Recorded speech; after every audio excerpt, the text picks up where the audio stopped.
श्री कृष्णा दोस्तों, हर हर महादेव। कैसे हैं आप सब? स्वस्थ और सुरक्षित होंगे।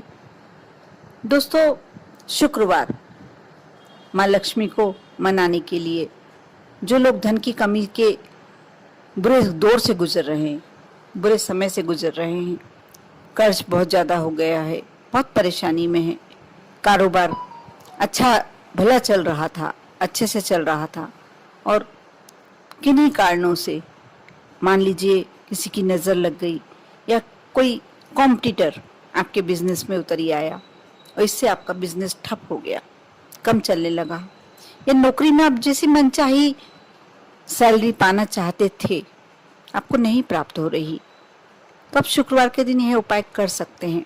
यदि बरकत नहीं है, धन आ रहा है, आपको जो जितना पैसा आपके लिए जरूरी है मिल भी रहा है, लेकिन बरकत नहीं है घर में, तो पैसा पूरा नहीं पड़ पा रहा, अनावश्यक खर्चे बंधे हुए हैं, कहीं ना कहीं ऐसा खर्च आ जाता है, बड़ा खर्च आ जाता है कि आपको पैसे खर्च करना ही पड़ता है और अंत में होता ऐसा है कि जो हमारे लिए सुविधा की आवश्यकता के लिए वस्तुएं होती हैं वह हम नहीं स्वयं नहीं खरीद पाते हैं, हमारे बच्चों की इच्छाएं पूरी नहीं कर पाते हैं, हमारे घर में जो आवश्यकता है उसे पूरी नहीं कर पाते हैं। ऐसे में कहीं ना कहीं उदासी हमें घेरती ही घेरती है। यदि ऐसा है तो जो मैं शुक्रवार के दिन उपाय बता रही हूँ अवश्य कर देखें।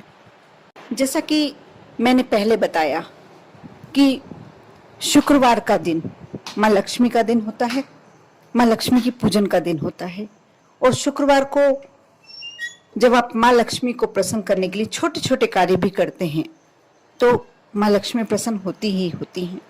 और शुक्रवार की शाम का समय माँ लक्ष्मी का भ्रमण का समय होता है।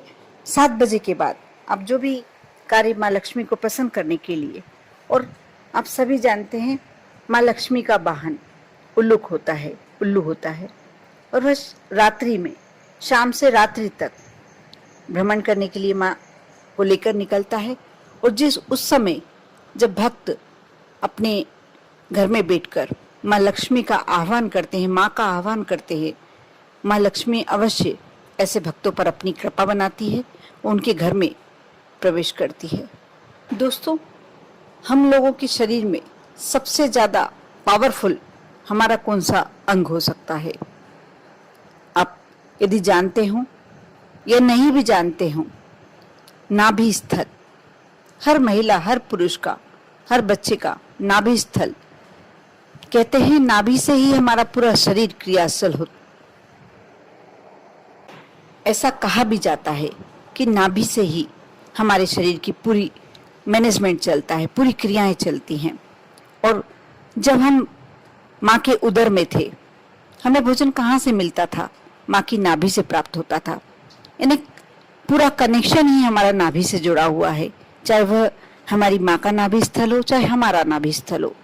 नाभि स्थल सबसे ज्यादा स्ट्रॉन्ग, और जो बड़े बड़े ऋषि मुनि, जो योग ऋषि होते हैं, वह नाभि को ही कंट्रोल में करने की कहते हैं, ज्यादा ध्यान वहीं लगाने को कहते हैं, क्योंकि आपने यदि नाभि पर ध्यान लगाकर अपने आप को कंट्रोल करना सीख लिया तो आप बड़े योगी बन गए।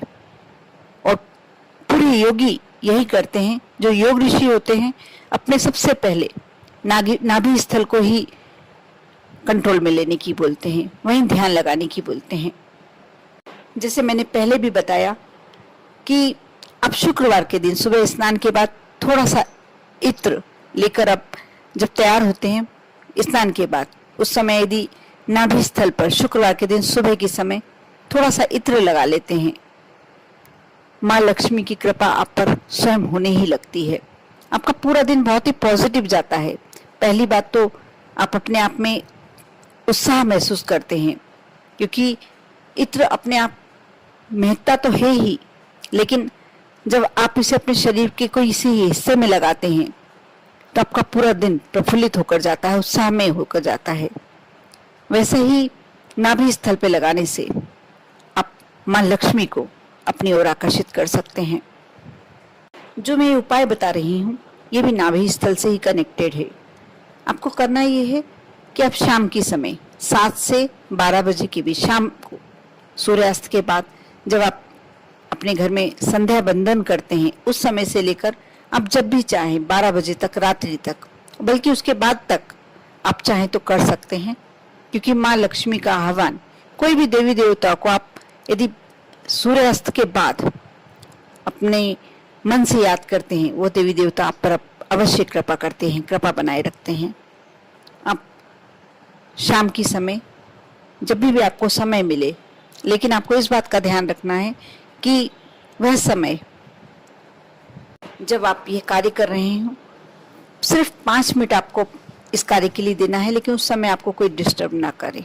बिल्कुल शांति माहौल में करना है आपको। आप यदि आपके पास थोड़ा सा गाय का घी है तो वह ले ले, यदि नहीं है तो कोई सा भी घी ले सकते हैं। और चुटकी भर हल्दी, यानी बिल्कुल जरा सा 1 बूंद आपको घी का लेना है और उतनी ही चुटकी भर हल्दी लेना है। आप अपनी तर्जनी उंगली में, जो आपके सीधे हाथ की तर्जनी उंगली है, उसमें ले लें और उसे नाभि पर रखकर, उस उंगली को नाभि पर रखकर आपको इस मंत्र का जाप करना है। श्रीम श्रीम श्रीम, इसे 3 बार बोलना है। उससे पहले जब आप ये क्रिया करना जा रहे हैं, उससे पहले सबसे पहले अपने कुल देवता का ध्यान करें, श्री गणेश का ध्यान करें और अपने आप को, यदि आपके यहाँ गंगा जल है तो 2 बूंद अपने ऊपर छिड़क कर पवित्र कर लें। उसके बाद आसन लेकर बैठ जाएं। उत्तर की ओर आपका फेस होना चाहिए, डायरेक्शन आपका उत्तर या पूर्व दिशा की ओर होना चाहिए और आराम से बिल्कुल बैठ जाएं आप आसन पर। उसके बाद सबसे पहले अपने आप को पवित्र करें। थोड़ा सा गंगा जल ले लें अपने हाथ में, यदि गंगा जल नहीं है तो सादा जल ले लें, अपने ऊपर छिड़कें और अपने आप को पवित्र करें। उसके बाद आप तर्जनी उंगली में हल्दी और थोड़ा सा घी लगा लें और अपने पितृ देवता, अपने कुल देवता श्री गणेश जी सबका ध्यान करें, मनी मन उन्हें उनका आह्वान करें। उसके बाद वो तर्जनी उंगली अपनी नाभि पर रखें। उसके बाद अपना जो दूसरा लेफ्ट हैंड है, अपनी ये जो तर्जनी उंगली हल्दी और घी लगाकर करी है, वो आपको राइट हैंड की लेना है। उसके बाद अपने उल्टे हाथ से उस उंगली पर पूरा प्रेशर डालें, उसे ढक लें, कवर कर दें और आप 3 बार श्रीम श्रीम श्रीम इस मंत्र को बोलें। इस मंत्र को बोलते समय आपको पूरा ध्यान नाभि स्थल पर लगाना है। ऐसा लगना चाहिए कि आप नाभि से कुछ चीज अंदर लेने की कोशिश कर रहे हैं। ये एक तरह से आप माँ लक्ष्मी को अपने अंदर प्रवेश करने की बोल रहे हैं, अपने घर में प्रवेश करने की बोल रहे हैं। आंख बंद कर ध्यान करें। जब ये कार्य, इतना कार्य कर चुके, आपको हाथ वैसे ही रखे रहना है, दोनों हाथ। उसके बाद इस मंत्र का जाप करना है कम से कम 5 मिनट। जरूरी नहीं है आपको समय देखकर करना है, आप ये भी जरूरी नहीं है, माला तो आप ले ही नहीं सकते क्योंकि आपके दोनों हाथ नाभि पर हैं। इसलिए आप एक मन में थोड़ा सा समय, एक लगभग समय लेकर चलें, मन में सोच के चलें कि मुझे इतनी देर करना है और इस मंत्र का जाप करें। ओम नमो लक्ष्मी नारायणा।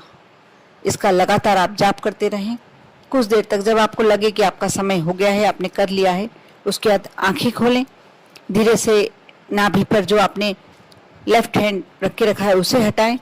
जो राइट हैंड की तर्जनी उंगली आपकी नाभि पर है उसे हटाएं और माँ लक्ष्मी का आह्वान कर कर उस उंगली को देखते हुए कहें कि माँ, मैं बहुत कष्ट में हूँ, मुझे धन की बहुत आवश्यकता है, मेरे ऊपर बहुत ज़्यादा कर्जा चढ़ा। जो भी आपकी परेशानी है, आप माँ से प्रार्थना करें और फिर उसके बाद वो तर्जनी उंगली का जो हल्दी और घी है थोड़ा सा अपने कंठ पर लगा लें, अपने बक्षी स्थल पर लगा लें और उसके बाद आप उठकर जा सकते हैं। आपको ये प्रति शुक्रवार को करना है।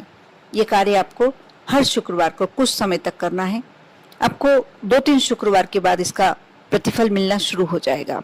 कहीं ना कहीं से आपको धन आने के रास्ते नजर आने लगेंगे। लगने लगेगा कि आपको कोई, हो सकता है बिजनेस का कोई नया आइडिया आपके मन में आ जाए, कोई नई नौकरी आपको मिल जाए, या कोई कुछ भी हो सकता है। आपकी दुकान, जो आपका कारोबार धीरे धीरे ठप होता जा रहा था, वो अच्छा चलने लगे, या कोई आपके बच्चों को अच्छी जॉब मिल जाए। कहीं ना कहीं से आपको पैसे आने का, धन आने का स्रोत लगने लगेगा। कर देखिए, विश्वास बनाए रखें और श्रद्धा बनाए रखें। बहुत ही अचूक उपाय है, मैं कहूंगी यदि ब्रह्मास्त्र भी कहा जाए तो भी कम नहीं है। क्योंकि नाभि, आप स्वयं मानिए ना कि जब आप पेट में थे, यदि माँ के नाभि से आपको खाना नहीं मिलता तो क्या आप आज आपका वजूद होता? आप किसी को बता पाते कि हम ये हैं? आपका कोई नाम नहीं होता, आप दुनिया में नहीं होते। वह नाभि स्थल अपना इतना स्ट्रांग होता है।